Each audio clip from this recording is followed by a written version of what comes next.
Good evening. What's going on, everybody? This is Tanner from TanmanBaseballFan.com. Just decided to sneak up here in the office and show off a few customs I had featured on my latest article. I got through watching the Game 6 of the World Series, and man, I'm so glad that we have a little bit more baseball going on until the 2017 season. I'm pulling for the Cubs, I think, just because of the whole, 108-year drought kind of thing. But the Indians aren't too terribly far behind them, so it'll be good either way. But yeah, for now, I guess I'll just go for the Cubs. I don't really have a dog in this fight, though, all that much. But anyway, it's been fun. It's really been fun to watch. But anyways, I'm going to start off with my first custom. This was one that I wanted to do for Halloween, which was yesterday. And I came up with this here. This is the ultra rare 1986 Top Style Jose Canseco. It's on canvas, and man, my camera is bouncing like crazy. But anyways, you see at the top, it's got a little bit of a oozing kind of text. It's a dark green to a brighter green. And the background has kind of a spooky, creepy theme to it. And of course, Canseco is Frankenstein. So you see the little neck things there and everything. His wrists are green. And originally, this guy was called Jose Can Frankenstein. I think I had it. And then a bunch of people were like, why isn't it Frankenseco? I was like, yeah, you're right. So I went ahead and redid that, and I actually did this on canvas, and yeah, I love it.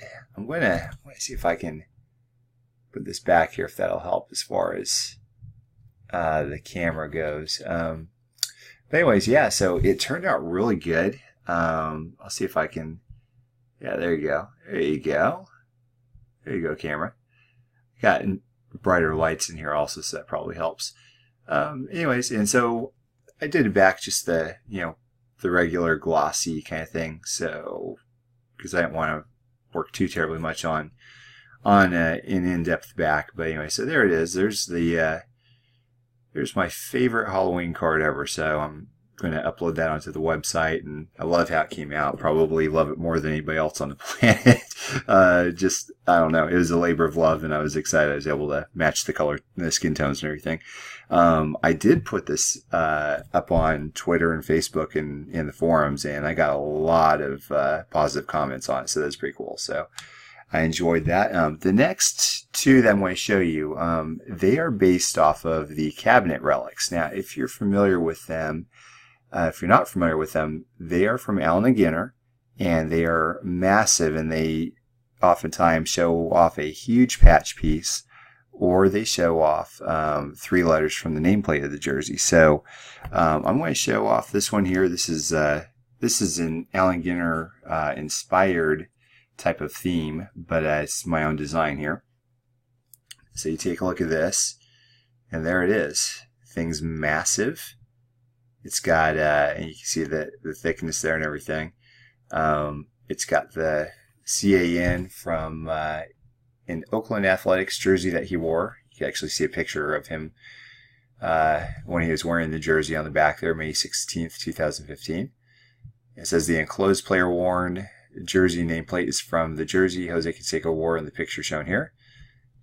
And so yeah, it came out great. I love it. Ever since I saw these cabinet relics that Topps came out with in Allen & Ginter, I really wanted to do something if they weren't going to come out with the Canseco themselves, so I ended up doing it myself. But I wanted to show you some of the artwork and everything that's in this. So it came out really good. Like, I made these guys wrap around the bar, and then at the bottom here you can see how it's kind of spitting out this. It's got a very Victorian feel to it with the gold shine and everything on it as well. So man, I don't know. I really love this card. I'm very happy with how it came out. It took forever to do.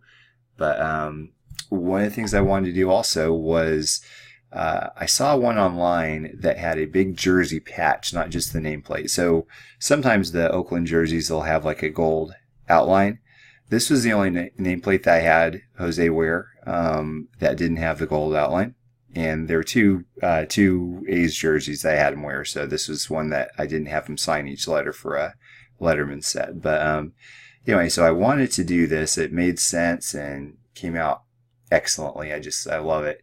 But I wanted to do another one with a massive patch. And the problem is I go down these rabbit trails where I'm like, well, if I do another patch, I don't want to do another A's card. And if I do another card altogether, I don't want to use the same design. I want to come up with something completely different. So I chose the Rangers for this next one, and I did a completely different design for that.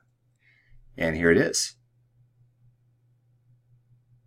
Now this is the front of his Rangers jersey that he wore. You can see it right here. So the back, it's this part right here on this exact jersey. So there it is. So it's kind of cool to have that on the picture as well, with him wearing it. So I miss when the card companies would put a picture of the jersey that they use on the back. But anyways, so there's, both of these, it's not just a rectangle cut out. You see this has like a hump there and a hump there. And then this has a hump right here, and then hump here, and then right here as well for the 1 of 1. So you could, and this is a 1 of 1 that's inspired by Allen and Ginner itself. You could see it. It's a very similar font they use. So, but you could see a lot of the same type of artwork they use on the other design that I just showed you. But it's used differently. It's the same type of theme, the same Victorian type of theme, but it's a gold and blue with a white background instead. I think it really sets off the massive jersey patch there. So here they are together.